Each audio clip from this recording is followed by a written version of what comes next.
आप फरमाते हैं कि बचपने से मैं जा रहा था, शेखुल हदीस है, इतने बड़े पीर साहब हैं। आप फरमाते हैं कि इस मरतबा में जाली मुबारक शरीफ के सामने जाके बैठा, हाथ बंद किए, आंखें बंद की और वज़ाइफ के अंदर में मशगूल हो गया। बादब हाज़री का आगाज़ हुआ।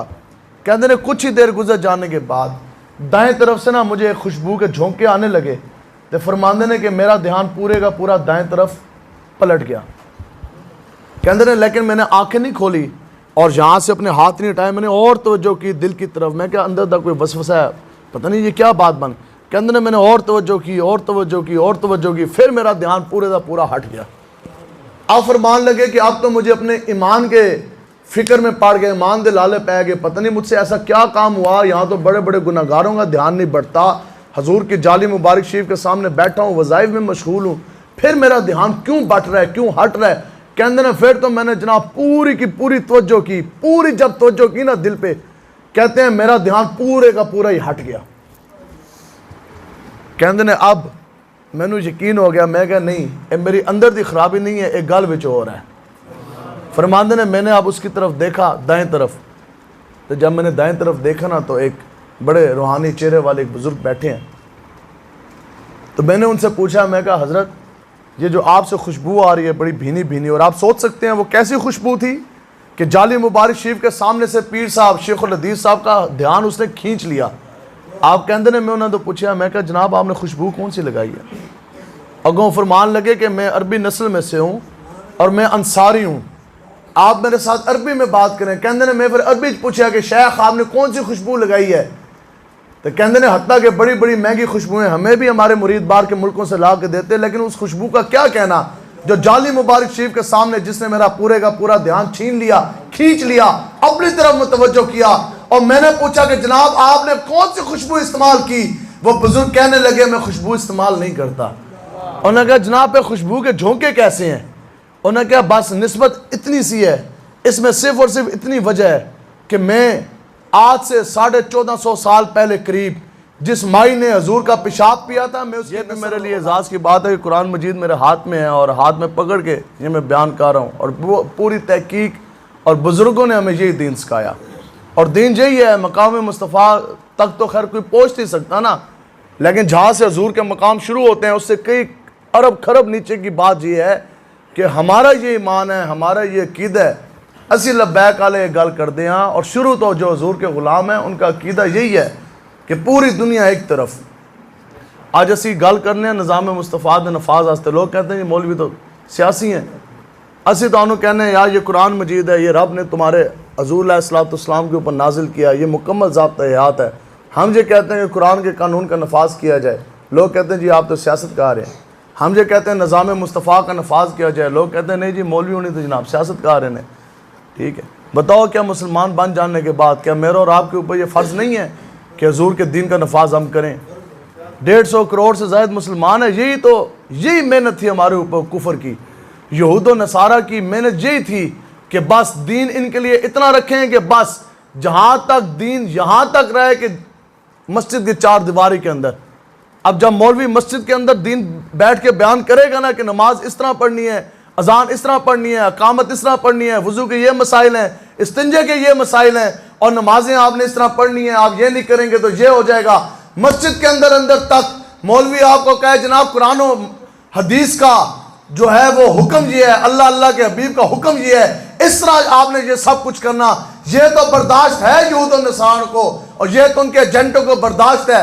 लेकिन वही मौलवी जब मस्जिद की चार दीवारी से बाहर निकलता है वो कहता है कि आज के बाद अगर यहाँ के बाजार भी चलेंगे तो वो भी मोहम्मद अरबी के कानून के मुताबिक चलेंगे। उधर उसका रास्ता रोक लिया जाता है, वो कहते हैं नहीं मौलवी सियासी हो गया। अब यही मौलवी जब मुड़ता है जनाब चौकी की तरफ, थाने की तरफ, वो कहता है अब हमने इनकी बदमाशी नहीं चलने देनी, आज थाने के अंदर ताज़ीरात नहीं चलेगा, थाने के भी अंदर चलेगा तो रब का कानून और रब के हबीब का फरमान चलेगा। लोग कहते नहीं जी मौलवी साहब तानू तो 12,000 ते लैके ऐसा इस वास्ते कि तुसी नमाज़ा पढ़ाओ, तुसी किस तरफ चल दे हो। बताओ क्या मौलवियों का ये काम नहीं है कि लोगों को उभारना, इस चीज़ पर तैयार करना कि उठो हजूर का दीन जो सा है वो तख्त पर लेकर आओ। आज मेहनत ये की गई है, खुदा की कसम पूरी की पूरी मेहनत इस चीज़ पे की गई है कि कहीं ऐसा ना हो कि मुसलमान आज फिर निज़ाम के खिलाफ खड़े हो जाएं और आज फिर निज़ाम मुस्तफ़ा का नफाज का नारा बुलंद कर दें। तो जो भी बंदा ये करेगा उसने कहा नहीं जी ये तो शरीफ लोगों का काम है। बताओ जी, सियासत जो है ये अंबिया कराम के सिफात में से एक सिफत है। हजूर की हदीस मुबारक है ना कि बनी इसराइल के अंबिया कराम जो है वो सियासत फरमाते थे। हजूर ने खुद फरमाई। सियासत क्या है?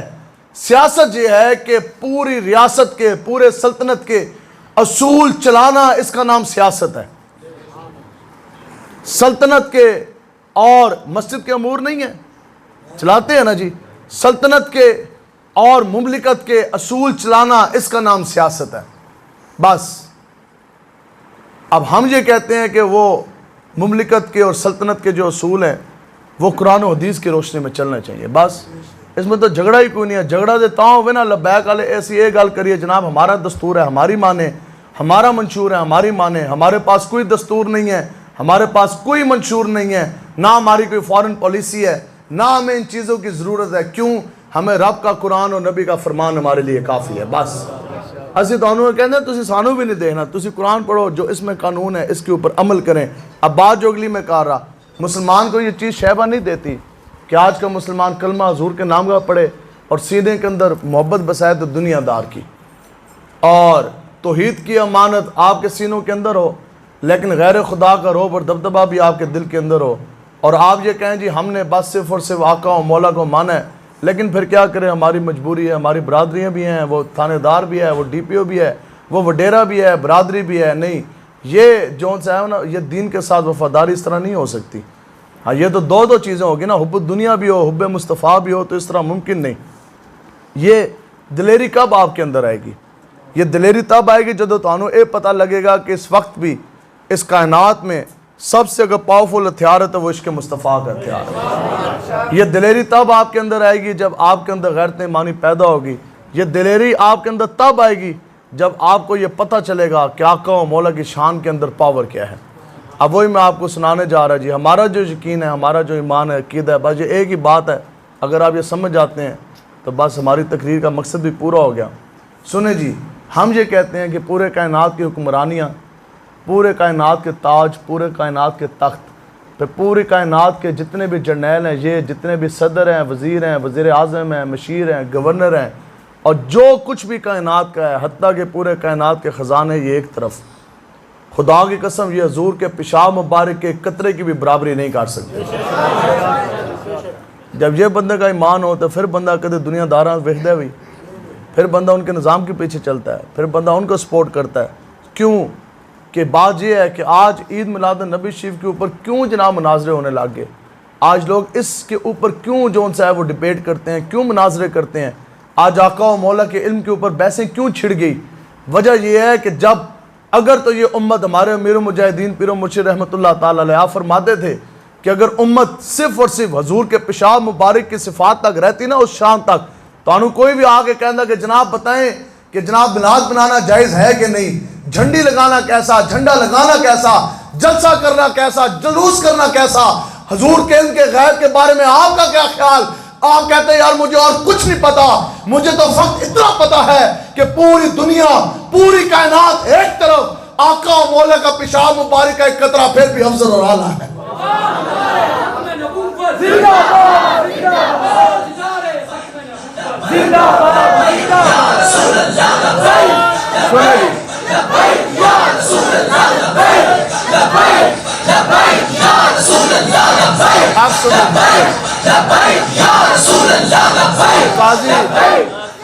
काजी आज़ मालिकी साहब रहमतुल्लाह ताला अलैह कसीर तादाद में उलमाए कराम तशरीफ़ फरमाए।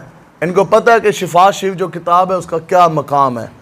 शिफा शरीफ के बारे में जिसके ऊपर ख़ुद हजूर ने पसंद फरमाई है, और ये शिफा शरीफ ये सीरत की ऐसी किताब है कि जिसके बारे में बुज़ुर्गों ने लिखा है कि जिस इंसान के घर के अंदर शिफा शरीफ का नुस्खा मौजूद हो ना, ये किताब मौजूद हो, तो ना उस घर के अंदर कभी आग लगती है, ना जादू होता है, और ना ही कभी चोरी होती है। शिफा शरीफ में हजूर की सीरत की किताब है। लिखा क्या है? आपने 3 जुमले लिखे, ठीक है। इससे पहले, इस बात से पहले ज़िम्नन एक बात याद आ गई। आप फरमाते हैं कि जो शख्स यहाँ, तो आज तो हजूर के दीन के मुकाबले आकर लोग खड़े हो गए ना, लोग फिर उनके फ्लैक्स भी लगाते हैं, उनके नारे भी लगाते हैं, उनके ऊपर पैसा भी लगाते हैं।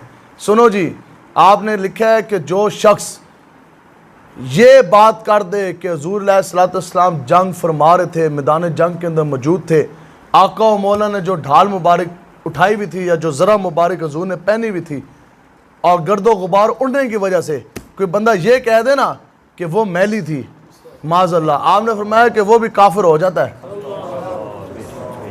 लेकिन ये तो उसको पता होगा ना जो एक प्यो दी ते हलाली मां दा जा पुत्र होए, ते जो खातम नबीयीन भी ना कह सके, होए भी मिर्जाइयां दी औलाद भी होए ते यहूदियों दा जवांतरा भी होए, 126 दिन कुड़ियां नचवा के फिर कुरान मजीद की आयत पढ़े, उसको तो ये बात कभी नहीं समझ आ सकती। या जिसके हाथ रंगे हो मुमताज़ हुसैन कादरी के खून से, उसको भी ये बात नहीं समझ आ सकती। हमारे अमीर मुजाहिदीन एक बात जुमला बड़ा कमाल फरमाते थे। आप फरमाते थे कि याद रखो, जिस दिन तुम्हारा दिल एक लम्हे के लिए भी गुस्ताखों के साथ धड़क गया ना, या तुम्हारे दिल के अंदर जो निज़ाम मुस्तफ़ा के ख़िलाफ़ लोग खड़े हैं, अगर तुम्हारे दिल के अंदर हरकत भी पैदा होगी उनके हक़ के लिए और उनके लिए तुम्हारे दिल के अंदर जगह बन गई, आप फरमाते हैं दो चीज़ें उसी वक्त तुम्हारे साथ रब फरमा देगा। पहली चीज़ तुमसे ईमान की जो दौलत है ना वो छीन ली जाएगी, और दूसरी चीज़ तुम्हारे अंदर से अक्ल और शऊर और फहम और फरासत भी छीन ली जाएगी।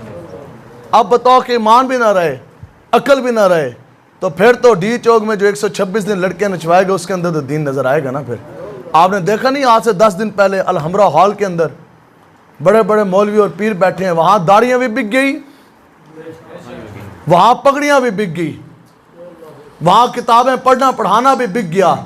हाँ, एक दुनियादार आया, लोगों ने उनके कसीदे पढ़े अपनी जाती मराहत लेने के लिए। देखा नहीं अलहमरा में क्या तमाशा लगा कि वो जो लोग अपने आप को बड़े बड़ा दीनी मजहबी रहनुमा के लबादे में लिपटे थे, वहां पगड़ियां बिकी, वहां दाढ़ियां बिकी, वहां इल्म बिके, दस्तारे बिके, जुब्बे बिके, लेकिन कुर्बान जाए अमीर मुजाहिदीन पे, पूरे कुफर ने जोर लगाया, नहीं खरीद सका तो आपका जूता भी नहीं खरीद सका।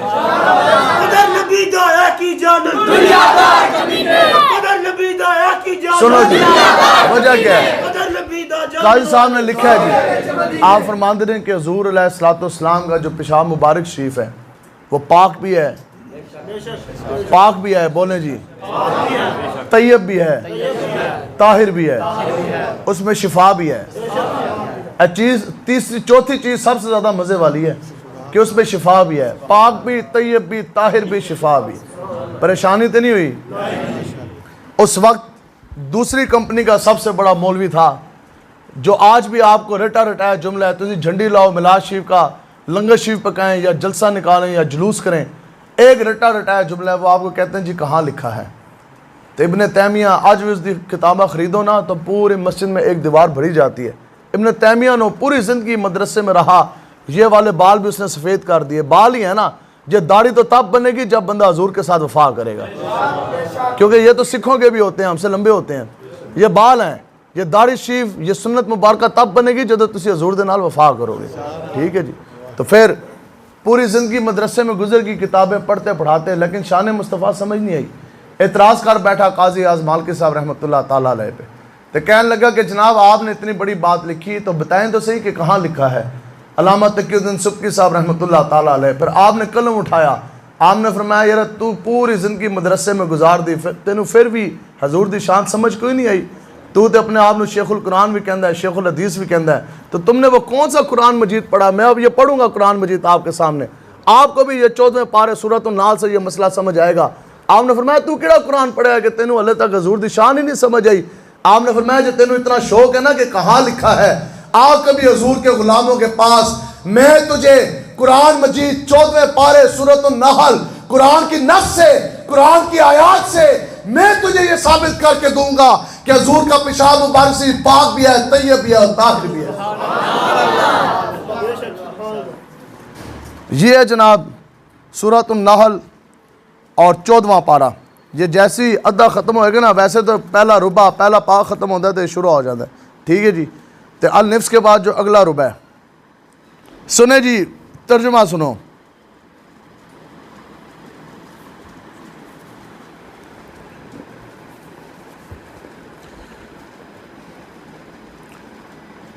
और तुम्हारे रब ने शहद की मक्खी को इल्हाम किया। क्या हो गया जी? ठीक है, रब का हुक्म आ गया शहद की मक्खी को। और तुम्हारे रब ने शहद की मक्खी को इल्हाम किया कि पहाड़ों में घर बना और दरख्तों में और छतों में, फिर हर किस्म के फल में से खा और अपने रब की राहें चल, और तेरे लिए नरम और आसान है। उसके पेट से एक पीने की चीज़ रंग बिरंग निकलती है जिसमें लोगों के लिए शिफा है। बेशक इसमें निशानी है, लेकिन किन के लिए? जो ध्यान करने वाले हैं, अक्ल वालों के लिए। बेवकूफ़ा हंसते कोई नहीं। समझ आ गई है जी? ये है जी, ठीक है। ये सूरत नहल है जनाब, ये आयात मुबारक हैं और इस दिन मैं तफसीर बयान करांगा तो फिर गल ख़त्म। अल्लाह तबारक व तआला ने कुरान मजीद के अंदर हुक्म दिया शहद की मक्खी को। ये तर्जुमा था जी, सुनो जी मफहूम। रब ने शहद की मक्खी को इल्हाम फरमाया। रब ने फरमाया कि तू उड़ और फलों का और फूलों का रस चूस।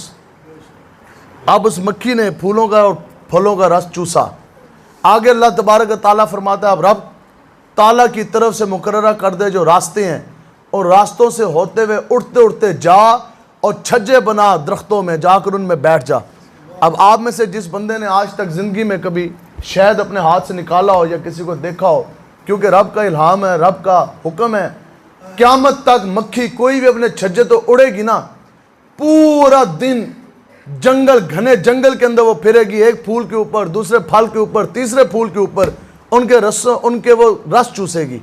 फिर रात की तारीकी में या शाम को जदों वापस लौटेगी ना, चूँकि रब का हुक्म है कि रब की तरफ से मुकर्ररा करदा रास्तों से होते हुए उड़ते उड़ते जाओ और अपने छज्जे में बैठ जा।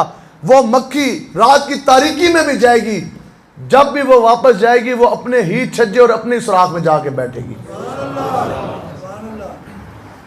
अगर उस जंगल के अंदर कई लाख छज्जे मौजूद हों और उस दरख्त के अंदर कई 100 छज्जे मौजूद हों, चूँकि रब का हुक्म है, वो मक्खी जब भी वापस जाएगी वो अपने ही छज्जे और अपने सुराख में जाके बैठेगी। अगली फिर आगे रब फरमाता है कि अब वो मक्खी अपने पेट के रास्ते, ये दो चीज़ें हैं, एक मुंह के रास्ते है जो निकाला जाए उसको क्या कहते हैं, जो पेट के रास्ता निकाला जाए उसको क्या कहते हैं? पेशाब कहते हैं। रब ने फरमाया कुरान में, अब वो मक्खी पेट के रास्ते रंग बिरंगा एक मादा निकालेगी। रब फरमाता है कि तू इसको खा, क्योंकि वो शिफा भी है और वो पाक भी है। तो अल्लामा साहब ने यहाँ कलम तोड़ दिया। आगे फरमाया फैसला तू कर, इंसाफ तुम्हारे ऊपर, और मक्खी हो फूलों का रस चूसे, पेट के रास्ते पेशाब बाहर निकाले। रब कुरान में फरमाया बंदे खा, वो पाक भी है, उसमें शिफा भी है। तो जो मादा इमामुल अंबिया के जिस्म अदर से निकला, फिर तू बता वो कितना ज्यादा पाक तैयब और ताहिर होगा।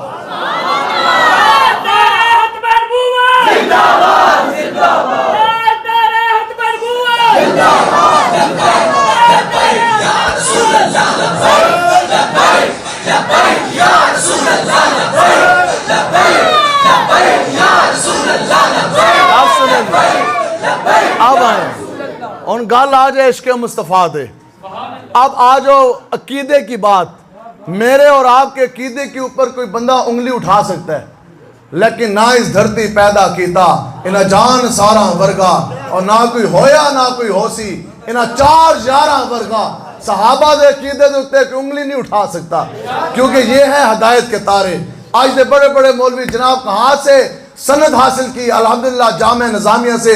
उस्ताद ग्रामी कौन है? शेखुल हदीस अब्दुल सईदी साहब। साफ नाफ किससे पढ़ी? दौरा हदीस शरीफ किससे किया? अल्हम्दुलिल्लाह अमीर मुजाहिदीन शेखुल हदीस अल्लामा खादिम हुसैन रिजवी से। और बड़ी सादत की बात, लेकिन सहाबा ने अगर सनद हासिल की तो वो मकतबा नबूवत मुहम्मदिया से हासिल की। सहाबा को कुरान और हदीस पढ़ाने वाले आका और मौला खुद, सहाबा की तरबियत फरमाने वाले हुजूर खुद, सहाबा का अकीदा बनाने वाले आका और मौला खुद। सहाबा के अकीदा के ऊपर कोई बंदा उंगली नहीं उठा सकता। सुनो जी सहाबा का अकीदा। हज़रत उसामा रज़ियल्लाहु ताला अन्हु, आपकी वालिदा माजिद हैं हज़रत उम्मे ऐमन रज़ियल्लाहु ताला अन्हा। ये सही और दुरुस्त हदीस है और उम्मत का इस पे इजमा है, किसी का कोई इख्तलाफ नहीं है। सुनो जी, आप फरमादियां ने कि एक रात नू मैनू प्यास लगी। रात को मैं उठी और मैंने देखा कि हजूर के बिस्तर मुबारक के एक तरफ लकड़ का एक प्याला भरा हुआ पड़ा था कहते हैं वो लकड़ का प्याला मैंने उठाया, होंठों से लगाया, गट गट करके मैं पूरा पी गई। समझ गए जी इधर तक।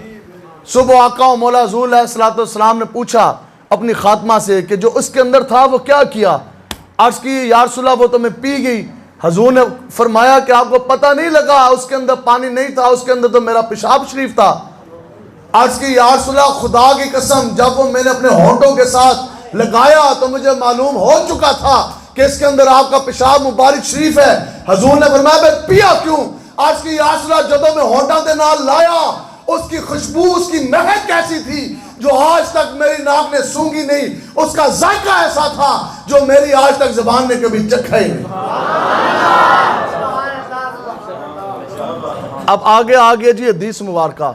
जो बंदा हदीस से इनकार करेगा अकीदा से बड़ा दूर खड़ा है, वो तो ईमान तो ही जाएगा। आप आगे फरमाती क्या हैं? आप फरमाती हैं जब हुज़ूर ने ये बात मेरी सुनी ना तो हुज़ूर ने आगे से ये तो ना फरमाया कि ये आपने क्या किया, जय मुँह धो के आए, जय कुंडली करके आए। कहते ने जब हुज़ूर ने ये बात सुनी तो चमकते वदुहा चेहरे पे मुस्कुराहट आ गई। आप फरमाते हैं कि हुज़ूर मुस्कुराए, हुज़ूर आगे और लुत्फ ने। आप कहते हैं हुज़ूर फिर और मुस्कुराए और मुस्कुराए और मुस्कुराए और मुस्कुराए। आप फरमाते हैं कि हत्ता कि हुज़ूर इतना मुस्कुराए कि हुज़ूर की दाढ़ मुबारक शरीफ नजर आने लगी। ठीक है, समझ आ गई है जी। अब हदीस मुबारका सुनानी है, लेकिन फिर लौटो दोबारा उस शहद की तरफ। उस शहद के अंदर शिफा है कि नहीं है? दो चीज़ें हैं। अब ये तकाबुल में आ जाए, एक तरफ शहद है जो मक्खी के पेट से निकला और एक तरफ हुज़ूर अलैहिस्सलाम का पेशाब मुबारक शरीफ है। अब दोनों का तकाबुल है। ये शिफा है, शहद है, कुरान की नस है, खाओगे उसी मिनट में शिफा आएगी। हो सकता है एक दिन बाद, हो सकता है 3 दिन बाद, हफ्ता, 10 दिन, महीना, 2, 6 महीने बाद। शिफा आ जाने के बाद एक बारी शहद खाना काफ़ी है। अगर काफ़ी है तो मेरी गाड़ी में पड़ा है, मैं भी आपको शहद खिला देता हूँ। एक मरतबा ज़िंदगी में शहद खाना काफ़ी नहीं है। और ये क्योंकि इसके अंदर हमेशा की रहने वाली अब्दी दायमी शिफा नहीं है। एक मरतबा शिफा वो शहद खाएंगे दोबारा जो से आप बीमार हो सकते हैं कि नहीं हो सकते। ये है वो शहद की शिफा। अब इधर है, जब आपने ये अर्ज़ की ना हुज़ूर मुस्कुराए। और सुनो आगे हदीस मुबारका। हुज़ूर ने फरमाया कि अब चूंकि आपने मेरा पेशाब पी लिया तो सुने, अब जिस वक्त तक आप इस दुनिया में मौजूद हैं आपको ना कभी पेट का दर्द होगा ना कभी पेट का मर्ज लाग होगा। और इसके पीने की बरकत से आपके पेट के ऊपर हमेशा के लिए दोज़ख की आग को हराम कर दिया गया। दायमी और अब्दी शिफा मिली कि ना मिली? ये हदीस मुबारका मैंने बयान की। कुछ समझ आ गया जी हुज़ूर का मकाम? ठीक है, मकाम तो कोई नहीं समझ सकता, ये तो हुज़ूर का पेशाब मुबारक का मकाम है, हम तो ये भी नहीं समझ सकते। ठीक, नहीं तो हज़रत सलमा इनकी भी बात सुनाते हैं। अब जनाब जो बात समझाने वाली है आपको, ये आका व मौला हुज़ूर अलैहिस्सलाम की, ये आपके पेशाब मुबारक शरीफ के कमालात हैं और ये आपके पेशाब मुबारक शरीफ के फ़ज़ाइल हैं जो हम लोग जो सा है वो समझने के जो सा है वो कासिर हैं। ये बात मैंने बयान की। बहुत बड़े एक शेखुल हदीस हैं, वो बैठे थे चकवाल में। तो आपने ये जब बात सुनी उसके बाद फिर आपने एक बात बड़ी ज़ौक़ वाली आपने सुनाई। आप कहते हैं कि हमारे पीरो मुर्शिद जदों भी वो जानते से ना हज और उम्रे के लिए, तो जब भी उम्रा से वापस आते थे मदीना पाक रोज़े मुबारक शरीफ की ज़ियारत करके, तो फिर असी जानते सा उन्होंने ज़ियारत करने वास्ते। कहते ने इस बारी जदों वापस आए ना, फिर एक कसीर तादाद उलमाए कराम की, मुफ्तियान कराम की, कई शेखुल हदीस भी उनमें थे। असी गए पीर साहब की ज़ियारत करने वास्ते और हम जाके दो जानू बैठे और हमेशा का मामूल था अर्ज़ की जनाब आप वहाँ से आए हैं तो कोई मदीना पाक की कोई बात तो सुनाएं। तो पहले भी ऐसे होता था, फिर मदीना पाक के तस्करे छिड़ जाते थे। कहते ने कि इस वारी ना, उन्होंने कहा जनाब इस बार मैं आपको ऐसी बात सुनाने वाला हूँ जो आज तक आपने ना कभी किसी किताब में पढ़ी है और ना ही कभी किसी से सुनी है। अब बड़े बड़े मुफ्तियान कराम उलमाए कराम है, साढ़े जी अनपढ़ नाल कोई बंदा गल करे तो समझ आती है। अब बड़े बड़े उलमाए कराम, मुफ्तियान कराम, शेखुल हदीस सतह के लोग बैठे हों तो सारे एक मरतबा मुतवज्जे तो हुए, हैरत की इंतहा कि ऐसी कौन सी चीज़ है जो आज तक हमने किसी किताब में नहीं पढ़ी और किसी एक बंदे ने भी नहीं पढ़े। उन्होंने कहा जी सुनो, आप फरमाते हैं कि इस मरतबा मैं जब रोज़ा मुबारक शरीफ जालियों के सामने जाके बैठा, आप में से जिन लोगों ने हज और उम्रे किए हैं वो मेरी बात, कितने लोगों ने हज और उम्रा किया हुआ है जी? माशाल्लाह। चलो वो बात मेरी बेहतर समझ सकेंगे। जो नहीं भी गया अल्लाह ताला हजूर का बुलावा है, तो भी तुसी भी जाओ जाके हाज़िरियाँ दो बाअदब। ठीक है जी। गुनाहगार तो गुनाहगार बंदा चला जाए, ये जितने भी हाजी और यहाँ से गए हैं ये उम्रे के लिए सारे गुनाहगार ही हैं ना, या कोई बिल्कुल भी गुनाहगार ही हैं ना? सारे गुनाहगार से गुनाहगार आदमी जाके जाली मुबारक शरीफ के सामने बैठ जाए ना, साढ़े जया गुनाहगार भी, तो उसका ध्यान जो है वो दाएं बाएं हटता नहीं है, बिल्कुल नहीं हटता। आप फरमाते हैं कि बचपने से मैं जा रहा था, शेखुल हदीस है, इतने बड़े पीर साहब हैं, आप फरमाते हैं कि इस मरतबा में जाली मुबारक शरीफ के सामने जाके बैठा, हाथ बंद किए, आंखें बंद की और वज़ाइफ के अंदर में मशगूल हो गया। बादब हाज़री का आगाज़ हुआ। कहते हैं कुछ ही देर गुजर जाने के बाद दाएं तरफ से ना मुझे खुशबू के झोंके आने लगे, तो फरमाते हैं कि मेरा ध्यान पूरे का पूरा दाएं तरफ पलट गया। कहते हैं लेकिन मैंने आंखें नहीं खोली और यहाँ से अपने हाथ नहीं हटाए, मैंने और तवज्जो की दिल की तरफ। मैं क्या अंदर तक कोई वसवसा है, पता नहीं ये क्या बात बन। कहते हैं मैंने और तवज्जो की और तवज्जो की और तवज्जो की, फिर मेरा ध्यान पूरे का पूरा हट गया। आप फरमान लगे कि आप तो मुझे अपने ईमान के फिक्र में पड़ गए, ईमान दे लाले पै गए, पता नहीं मुझसे ऐसा क्या काम हुआ, यहाँ तो बड़े बड़े गुनाहगारों का ध्यान नहीं बढ़ता, हजूर की जाली मुबारक शरीफ के सामने बैठा हूँ, वज़ाइफ में मशगूल हूँ, फिर मेरा ध्यान क्यों बट रहा है, क्यों हट रहा है। कहते हैं फिर तो मैंने जनाब पूरी की पूरी तवज्जो की, पूरी जब तवज्जो की ना दिल पे, कहते हैं मेरा ध्यान पूरे का पूरा ही हट गया। कहते हैं अब मैनू यकीन हो गया, मैं क्या नहीं ये मेरी अंदर की खराबी नहीं है, एक गल विच हो रहा है। फरमाते ने मैंने अब उसकी तरफ देखा दाएं तरफ, तो जब मैंने दाएं तरफ देखा ना तो एक बड़े रूहानी चेहरे वाले एक बुजुर्ग बैठे हैं। तो मैंने उनसे पूछा, मैं कहा हज़रत ये जो आपसे खुशबू आ रही है बड़ी भीनी भीनी, और आप सोच सकते हैं वो कैसी खुशबू थी कि जाली मुबारक शरीफ के सामने से पीर साहब शेखुल हदीस साहब का ध्यान उसने खींच लिया। आप कहते ने मैं उन्होंने तो पूछा, मैं कहा जनाब आपने खुशबू कौन सी लगाई है? अगों फरमान लगे कि मैं अरबी नस्ल में से हूँ और मैं अंसारी हूँ, आप मेरे साथ अरबी में बात करें। कहते ने मैं फिर अरबी पूछा कि शेख आपने कौन सी खुशबू लगाई है? तो कहते ने हत्ता कि बड़ी बड़ी महंगी खुशबुएं हमें भी हमारे मुरीद बाहर के मुल्कों से ला के देते, लेकिन उस खुशबू का क्या कहना जो जाली मुबारक शरीफ के सामने जिसने मेरा पूरे का पूरा ध्यान छीन लिया, खींच लिया, अपनी तरफ मुतवज्जो किया। और मैंने पूछा कि जनाब आपने कौन सी खुशबू इस्तेमाल की? वो बुजुर्ग कहने लगे मैं खुशबू इस्तेमाल नहीं करता। उन्होंने कहा जनाब पे खुशबू के झोंके कैसे हैं?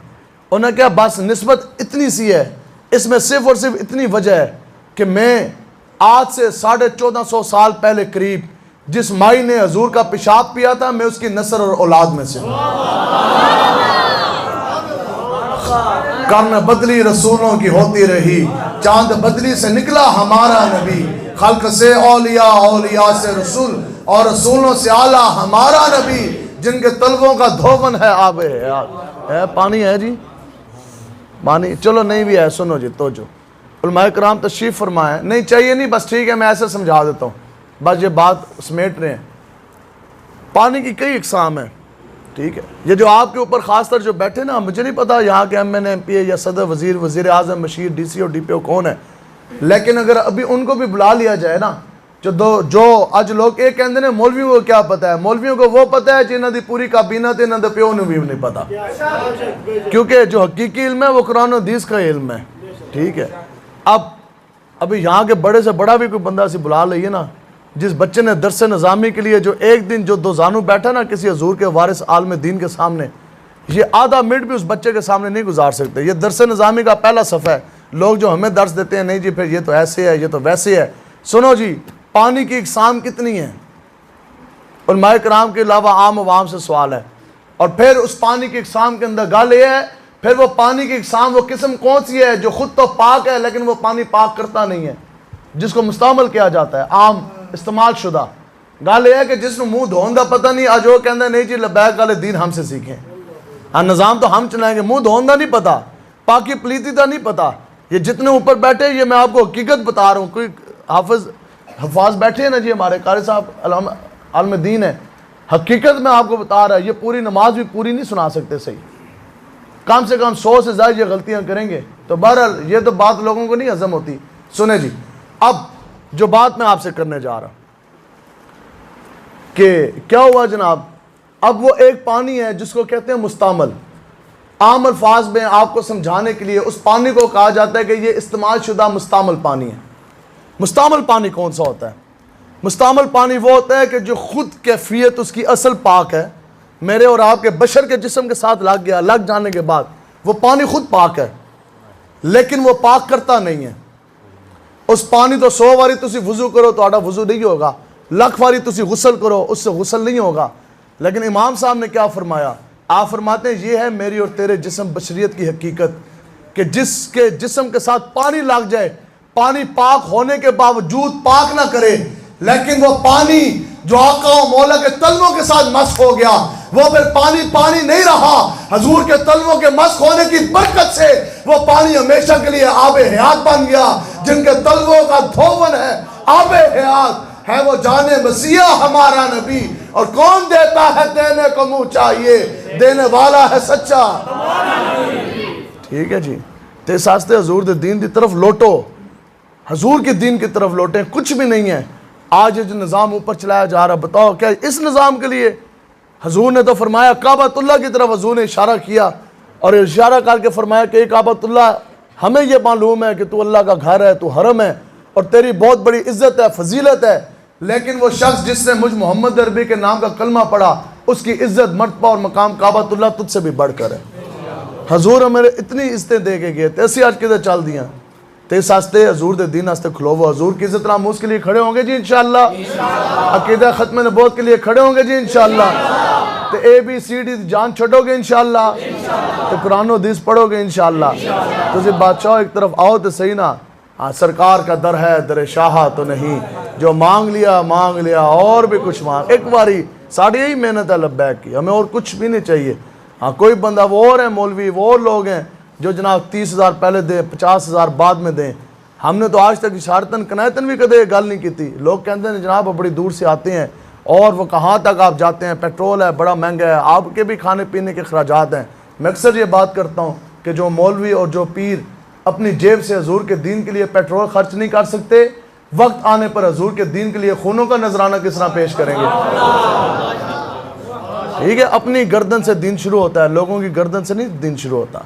ठीक है, खुद कुर्बानी जो सी है वो देनी पड़ती है। आज अगर असी तो कह रहे हैं ना कि दर मुस्तफ़ा की तरफ आओ, आज जो सी ABCD की जो हरारत है ना और जो कशिश मेरे और आपके दिलों में डाल दी गई है। कुरान की अज़मत क्या है कि सुबह हमने बच्चा भेजना मदरसे में, अल्लाह ताला के घर मस्जिद में कुरान पढ़ने के लिए, कुरान मजीद की तालीम के लिए, और अल्लाह के घर में वो जा रहा है और हजूर का जो दीन का वारिस है आलम दीन के सामने वो जाके बैठेगा।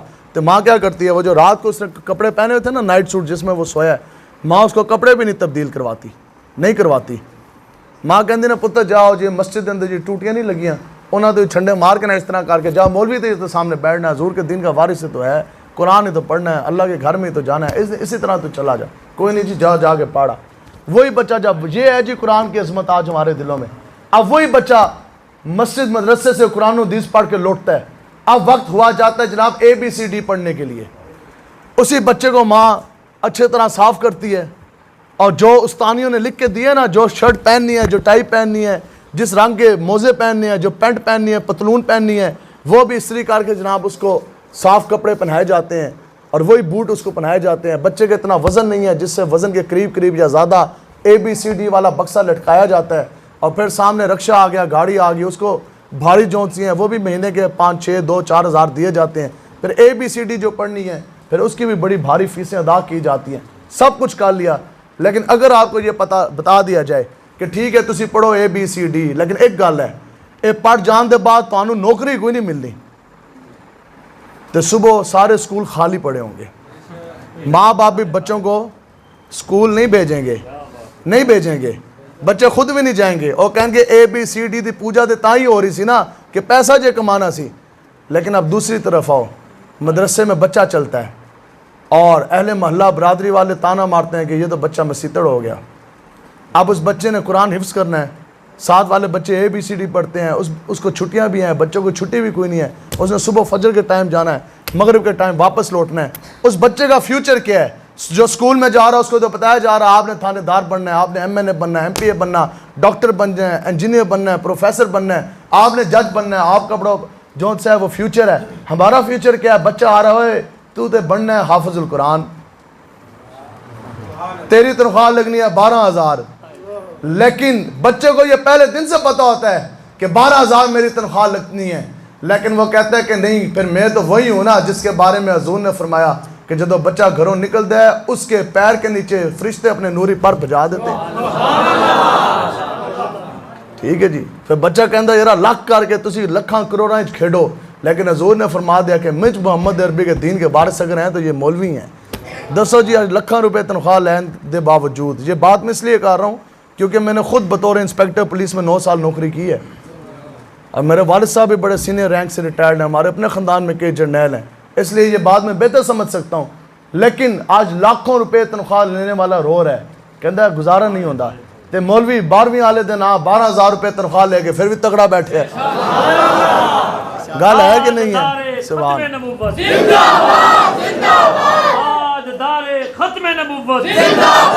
ठीक है जी। इसलिए इन चीज़ों में कुछ भी नहीं है।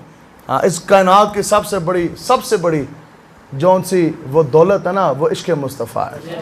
ठीक, ये कम है कि आपकी ड्यूटी रब की तरफ से ये लगाई गई है कि आपने सुबह सवेरे कुरान उठाना है और बच्चों को पढ़ाना है। असी मर भी जाएंगे, बच्चा अलिफ लाम मीम पढ़ेगा तो साढ़े जनाब फिर ठंडी हवा कब्र के अंदर आ जाएंगे। ठीक है, दीन की तरफ आए। मैं आज नौकरियाँ मिल जाने के बाद, इसलिए ये सब कुछ हो रहा है ना, हुब्बुद दुनिया नौकरियों के पीछे। तो 9 साल मैंने बतौर इंस्पेक्टर नौकरी की है पुलिस में, लेकिन जदों गल आई ना हजूर दे दीन दी, हम इस चीज़ के इनकारी नहीं। आप पढ़ें, ये नहीं है कि तुसी कहो जी मौलवी साहब ने किया जी स्कूल, नहीं, आप पढ़ें, आप इंजीनियर्स बने, डॉक्टर बने और आप पुलिस सर्विसेज में जाएं, आप जनाब जज बने, प्रोफेसर बने, डॉक्टर बने, लेकिन मेरी ज़िंदगी का मकसद तेरे दीन की सरफराज है। मैं इसलिए मुसलमान, मैं इसलिए नमाजी, लेकिन नीयत क्या हो कि हजूर के दीन की सरबुलंदी के लिए। ठीक, तो जदों हजूर दे दीन की गल आई तो फिर 9 साल सर्विस थी और 32 साल अभी नौकरी रहती थी। बंदा डायरेक्ट अफसर भर्ती भी हो, फुल भी लगे हो भी बंदा काबिल। ACRएं अभी वो पुलिस वाले सुन रहे होंगे, ACRएं सालाना रिपोर्टें जो हैं वो भी आउटस्टैंडिंग लिखी गई हो भी बंदा SO स्टाफ अफसर भी हो, तो फिर 32 साल नौकरी रहती हो, जवानी भी हो, प्रोटोकॉल भी हो, लेकिन जदों गल हजूर दी दीन दे आई फिर असी नौकरी दे उत्ते थुकिया भी कोई नहीं। असी नौकरी मारी मुँह दे उत्ते। और शाह साहब गालबन अभी भी उनकी DSP हैं, उनकी नौकरी इधर पोस्टिंग होगी गुजरांवाला में, और DIG मैंने कहने लगे जनाब आपकी तो 32 ईयर्स जो सर्विस है वो रिमेनिंग है, बड़ी तरक्की है, आपने बड़ा ऊपर तक जाना और अभी आपको डिसमिस आपको किया जा रहा, डिसमिसल ऑर्डर आपके टाइप हो रहे हैं, आप औलाद रखें, आप जनाब निज़ाम मुस्तफ़ा की तहरीक से पीछे हट जाएं, हुसैनी काफिले का आप रास्ता छोड़ दें, आप इनका हिस्सा जौन सा है वो बनना ख़त्म हो जाएं, अमीर मुजाहिदीन का साथ आप छोड़ दें, मुमताज़ कादरी की रिहाइयाँ की बात आप क्यों करते हैं? आप क्यों ये कहते हैं कि हमने ये गंदा कुफरिया निज़ाम गिराना है, हजूर का दीन तक पर लेकर आना है, निज़ाम मुस्तफ़ा के नफाज से इस मौक़िफ़ से आप पीछे हट जाएं, नहीं तो आपको नौकरी से निकाल दिया जाएगा। निकल जाने के बाद आप बताएं कि आपके बीवी बच्चे रोटी कहां से खाएंगे, घर का चूल्हा दाल पानी कैसे चलेगा। 2017 में मैंने उसको ये जुमला कहा कि याद रखो कि अगर ABCD हमें अगर रोटी दे सकती है तो अलिफ लाम मीम उससे 1000 गुना बेहतर रोटी देगा। तो भूखे मार गए असी, हम तो तकरीरों के पैसे भी नहीं लेते। दुनिया में कोई बंदा ये खड़ा होकर नहीं कह सकता कैसे कदे किसी ने क्या है मुतालबा किया है, नहीं, हमें आका व मौला खूब रजाते हैं। ठीक है, इस वास्ते हजूर दे नाल बादशाह वफा करो। एक बारी तुसी दर मुस्तफा की तरफ आओ। आज का कोई इंसान जितना मर्जी मुरब्बों का मालिक हो ना, 100 बंदों को रोज़ रोटी नहीं खिला सकता। कोई खिला सकता है, 20 बंदों को कोई नहीं खिला सकता, घर दी पूरी कोई नहीं हो रही। लेकिन नाम फकीर उना दे बाहू कबर जिना दी जीवे हो।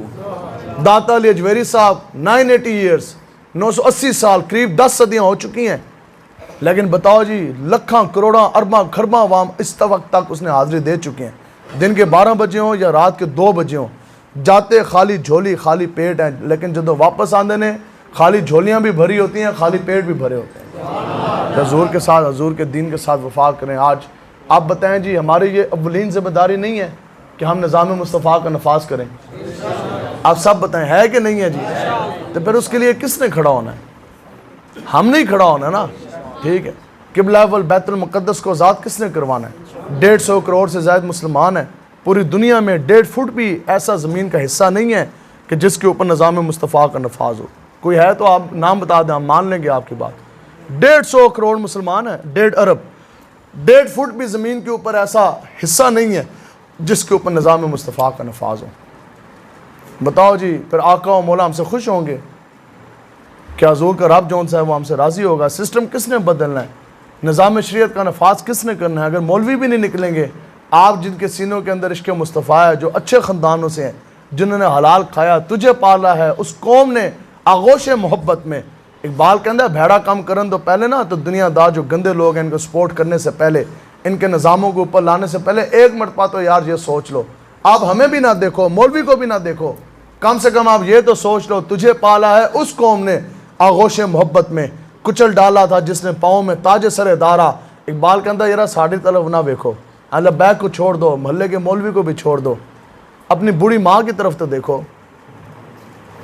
कि तुम्हारी वो माँ जो भी जिंदा है तो अल्लाह ताला उन पे और फजल करे, और अगर वो दुनिया से चली गई हैं तो अल्लाह ताला उनकी कब्र को जन्नत के बाग में से एक बाग बनाए, अल्लाह ताला और उनकी बख्शिश फरमाए।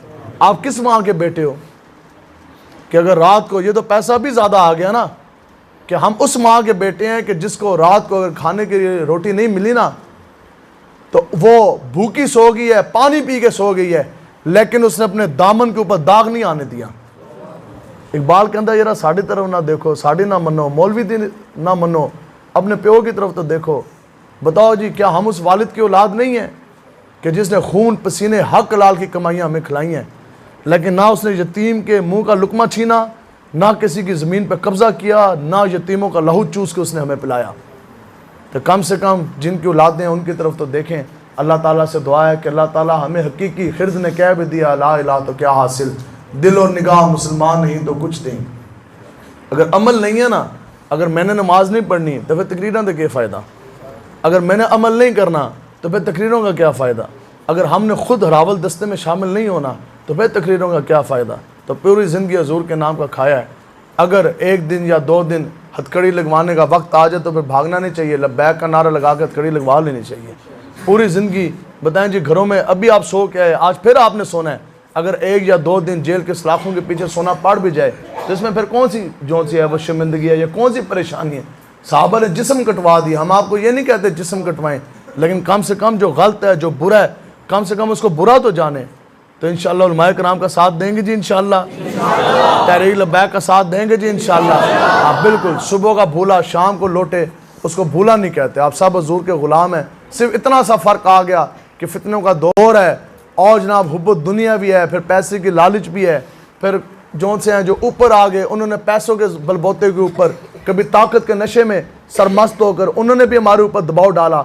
तो बहुत से दबाव भी हैं और हम गुनाहगार भी हैं, कमज़ोर भी हैं। तो सिर्फ इतना सा फ़र्क है कि आज जो रास्ते, जो राहें जो दर मुस्तफ़ा की तरफ जा रही थी, आज लोग उससे थोड़ा सा दाएँ बाएँ हो गए हैं, ज़्यादा फ़र्क नहीं है। तो सुबह का भूला अगर शाम को लौटे तो उसको भूला नहीं कहते, लेकिन अगर सुबह का भूला कब्र की तारीकी में चला जाए तो उसको भूला कहते हैं। अगर सुबह का भूला उसकी आंखों के सामने एकदम मौत का फरिश्ता आ जाए, फिर तौबा के दरवाजे बंद हैं, फिर उसको भूला कहते हैं। हम बस इतना पैगाम लेकर आए हैं, बाकी हम हक का ऐलान करके जा रहे हैं, अजान हम दे के जा रहे हैं। आगे आपके अपने नसीब हैं, आगे आपका अपना दिल है। आप अमल करें तो आपका फ़ायदा है, आप नहीं अमल करेंगे तो कायनात में एक भी मुसलमान बाकी ना रहे ना, एक भी बंदा बाकी ना रहे। तो दीन इस्लाम मेरा और आपका मोहताज नहीं है, हम दीन इस्लाम के मोहताज हैं। हमें इज़्ज़तें दीन इस्लाम की वजह से हैं। जब पूरी दुनिया में सरकशी इख्तियार कर जाए फिर भी हजूर की इज़्ज़त नामूज़ फिर भी अफजल और आला है। अल्लाह ताला से दुआ है कि अल्लाह ताला पूरी ज़रूरत